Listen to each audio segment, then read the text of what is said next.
એટલે આપણે આગળ પણ વાત કરીશું કે આપણી ચિંતામાંથી બહાર આવવા માટેનો રસ્તો શું.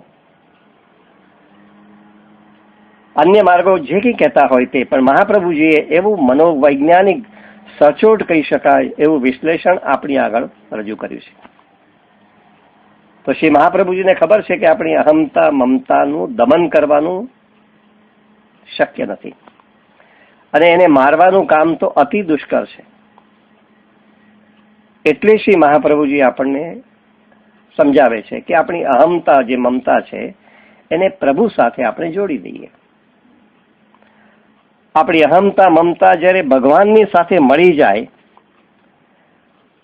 ત્યારે જીવમાં એક વિશુદ્ધ કહી શકાય એવો સ્નેહનો ભાવ આપોઆપ પ્રગટશે, કેમ કે એમની અહમતા મમતાને શ્રી પ્રભુની સાથે જોડી દેવામાં આવી છે.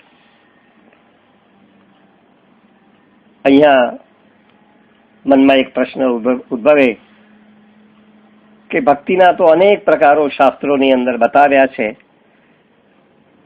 એ બધાની બહુ લાંબી ચર્ચા ન કરીએ, પણ જેને આપણે સમજવાની કોશિશ કરવાની છે કે પુષ્ટિ ભક્તિ અને બીજી છે મર્યાદા ભક્તિ.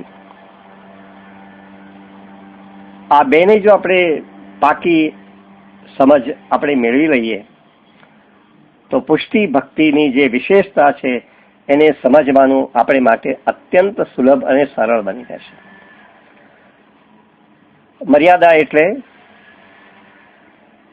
એક પ્રકારની સીમા કે જેના ચોકઠામાં રહીને આપણે જે કંઈ કરવાનું હોય એ કરવું પડે.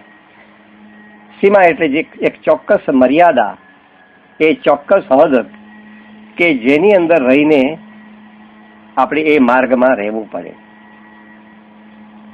તો આ જે મર્યાદા ભક્તિ છે એમાં શાસ્ત્રોએ બતાવેલી એક પ્રકારની સીમા છે, શાસ્ત્રોએ બતાવેલી એક પ્રકારની પદ્ધતિ છે અને એમાં રહીને જ ભક્તિ આપણે કરી શકીએ. એમાં ભક્ત પોતાની ઈચ્છા પ્રમાણે કશું કરી શકે નહીં, શાસ્ત્રની રીતે જ એને ચાલવું પડે. અને એ રીતે મર્યાદા ભક્તિમાં કોઈ પણ દેવ સ્વરૂપની ભક્તિ થઈ શકે.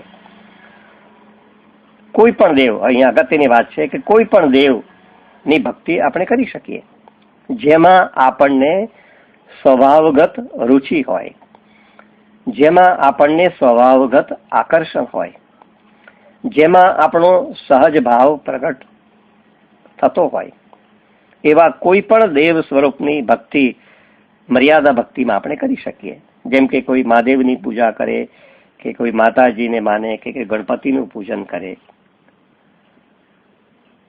તો આ મર્યાદા ભક્તિ છે. અને મોટે ભાગે, હંમેશા નહીં પણ મોટે ભાગે આવી જે ભક્તિ છે મર્યાદા ભક્તિ, એ સામાન્યતઃ સકામ હોય છે,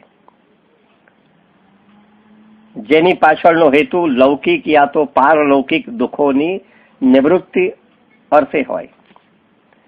એની પાછળ એક પ્રકારના સુખને પ્રાપ્ત કરવાની વ્યક્તિમાં અંદર રહેલી એક ભાવના પડેલી હોય કે આવી ભક્તિ કરું જેથી કરીને મારા બધા જ લૌકિક અને પારલૌકિક દુઃખો દૂર થવા પામે, અથવા તો આવી ભક્તિ કરીને હું અમુક પ્રકારના સુખની અનુભૂતિ કરી શકું.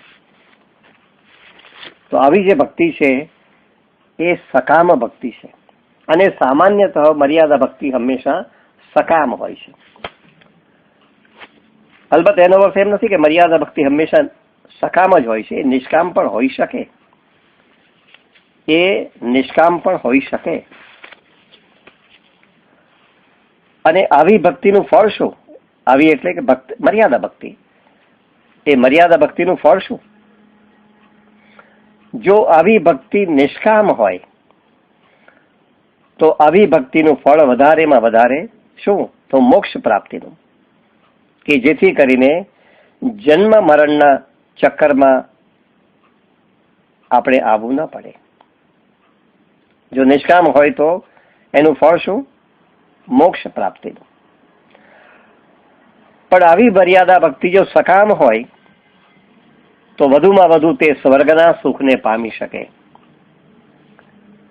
પણ આવું સ્વર્ગનું સુખ કાયમને માટે નહીં, એ અમુક નિયત સમય પૂરતું જ એ પ્રાપ્ત કરી શકે મર્યાદા ભક્તિ દ્વારા. અને આપણા આવા ભક્તિ માર્ગના પૂર્વ જે આચાર્યો છે એમને મર્યાદા ભક્તિનો ખૂબ પ્રસાર કર્યો છે, જેમાં રામાનુજાચાર્ય, નિંબાકાચાર્ય, માધવાચાર્ય, આવા બધાનો આપણે ઉલ્લેખ કરી શકીએ કે જેમને મર્યાદા ભક્તિનો ઉલ્લેખ કરેલો છે, એમને પ્રસાર કર્યો છે. તો આટલી ટૂંકી સમજ મર્યાદા ભક્તિ વિશેની મેળવ્યા પછી હવે મર્યાદા ભક્તિ અને પુષ્ટિ ભક્તિ એ બંને વચ્ચેનો જે ભેદ છે એ બહુ સારી રીતે, કેમ કે અગાઉ આપણે પુષ્ટિ ભક્તિ એટલે શું એ સમજ્યા, મર્યાદા ભક્તિની પણ આપણે ટૂંકી સમજ આપણે મેળવી. તો હવે મર્યાદા ભક્તિ અને પુષ્ટિ ભક્તિ એ બંને વચ્ચે રહેલો જે સૂક્ષ્મ ભેદ છે એને જરૂર આપણે પામી શકીએ. મર્યાદા ભક્તિમાં કોઈ પણ દેવ રૂપને આપણે ઈષ્ટ ગણી શકીએ, કોઈ પણ દેવ રૂપને. પણ પુષ્ટિ ભક્તિમાં એવું નથી. પુષ્ટિ ભક્તિમાં તો મેં અગાઉ સત્સંગમાં જણાવ્યું તેમ આપણા એક જ માત્ર ઈષ્ટ, અને એ છે પૂર્ણ પુરુષોત્તમ નંદનંદન શ્રી કૃષ્ણ, અન્ય કોઈ દેવ દેવી નહીં. આપણા માત્ર એક જ ઈષ્ટ અને તે માત્ર શ્રી કૃષ્ણ અથવા તો પૂર્ણ પુરુષોત્તમ નંદનંદન શ્રી કૃષ્ણ. આ પહેલી વાત. મર્યાદા ભક્તિમાં પણ એક પ્રકારની અનન્યતા હોય છે, કેમ કે જુદા દેવ દેવીઓની ભક્તિ એકી સાથે ન થઈ શકે. બધાની પૂજા એક સાથે કે એની ઉપાસના એક સાથે આપણે ન કરી શકીએ, કેમ કે બધાની પૂજા જો એક સાથે કરવામાં આવે તો એને એક પ્રકારની ઉપાસના કહી શકાય. એટલે મર્યાદા ભક્તિમાં પણ અનન્યતા હોઈ શકે. કોઈ પણ દેવ દેવીમાંથી કોઈ પણ એકને આપણી રુચિ પ્રમાણે પસંદ કરીએ તો એ મર્યાદા ભક્તિ. પણ પુષ્ટિ ભક્તિમાં તો એક જ વાત કે આપણા ઈષ્ટ માત્ર પૂર્ણ પુરુષોત્તમ શ્રી કૃષ્ણચંદ્ર જ, એ સિવાય યશોદો સંગ લાલિત શ્રી કૃષ્ણ એ સિવાય અન્ય કોઈ નહીં. અને પુષ્ટિ ભક્તિમાં એ પરત્વે જ આપણી અનન્યતા, એ પાયાની શરત, શ્રી કૃષ્ણ જ સ્વરૂપ, એ જ આપણું ઈષ્ટ સ્વરૂપ, એમાં બીજી કોઈ પણ પ્રકારની બાંધછોડ નહીં. આપણી અનન્યતા હંમેશા એની તરફ જ વહેતી હોય, નદીના પ્રવાહની માફક આપણી અનન્યતા હંમેશા એની તરફ જ જતી હોય. મર્યાદા ભક્તિમાં વિધિનું બહુ મહત્વ. મેં શરૂઆતમાં કહ્યું ને કે મર્યાદા એટલે અમુક પ્રકારની સીમામાં, અમુક પ્રકારની મર્યાદામાં રહીને શાસ્ત્રોએ બતાવેલી વિધિ પ્રમાણે આપણે ભક્તિ કરવી, એનું નામ મર્યાદા ભક્તિ. તો મર્યાદા ભક્તિમાં વિધિનું બહુ મહત્વ હોય.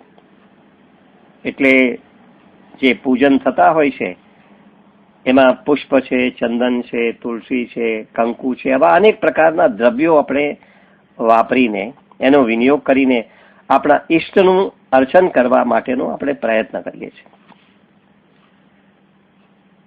વિધિનું મહત્વ હોય એટલે ચંદન સમર્પવાનું હોય તો શિયાળો હોય તો પણ ચંદન સમર્પવાનું જ, કેમ કે વિધિનું ત્યાં આગળ મહત્વ છે. એટલે એમાં ત્યાં કોઈ પણ પ્રકારની બાંધછોડ નહીં. વિધિ એટલે વિધિ.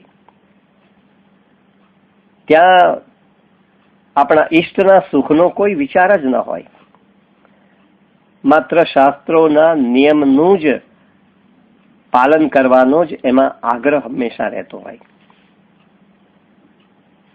પુષ્ટિ ભક્તિ પણ શાસ્ત્રને તો સ્વીકારે છે, પરંપરાને સ્વીકારે છે, પ્રણાલિકાને સ્વીકારે છે, પણ સૌથી મહત્વની જે વાત છે એ પહેલા પ્રભુનું સુખ,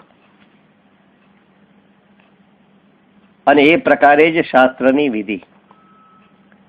એટલે પહેલા પ્રભુના સુખનો વિચાર કરીને જ પછી વિધિ થતી હોય. પણ પાયાની વાત છે ઈષ્ટનું સુખ, એ જ એમાં પાયાની વાત છે. આ મર્યાદા ભક્તિ અને પુષ્ટિ ભક્તિમાં રહેલો જે તાત્વિક કહી શકાય એવો ભેદ છે એ આપણે ખ્યાલમાં રાખવો જોઈએ. મર્યાદા ભક્તિમાં સામાન્યતઃ આપણે કોઈક મૂર્તિની પૂજા કરીએ છીએ,